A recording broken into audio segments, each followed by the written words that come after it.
有一种外来种的动物，叫做青皮杜丁，即嘛伫中南部是愈传愈济。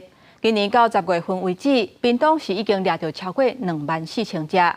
不过，这青皮杜丁算是探起甲市区去。目前伫咧路边都会当看到这青皮杜丁伫遐咧曝日。也若即嘛有消息出来，伫台南这边最近传讲，因为经费已经用了啊，政府叫厂商就要停止掠杜丁。这个消息一个出来，是引起真大争议。青杜丁咧踅大街，停红灯的机车骑士忍袂条回头看，民众17早起伫屏东市民生路的中春桥顶悬，看到青杜丁过车路飞向万年溪。万年溪边有啦，过去看啊，这防水力太强了。散步的话，一个水沟一个桥都有一只啊，都大只。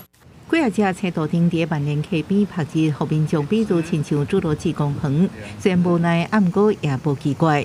屏东青杜丁是有够济，除了沿海高屏溪周边，这几年也向市区生产。屏东县府每年半户算来了，煞了未了。毋那屏东台南也共款。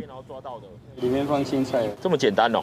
那内底关于青杜丁，台南今年掠超过1万只，有一半位认到大价里来的。毋过最近网络传一份市府公文，讲掠预算已经用完，要求厂商甲执行人员无经过农业局许可禁止掠，引起民大甲民众质疑。开放给民众能够去换钱，其实换钱也不是最终目的，只是一个诱因而已。发文的目的是在提醒。在移除的时候，必须要遵循相关的规范，避免触法。那市府农业局，我们一定会配合中央的政策，积极来移除。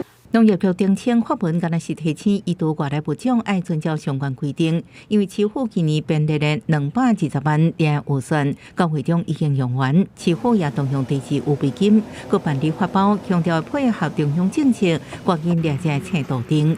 记者综合报道。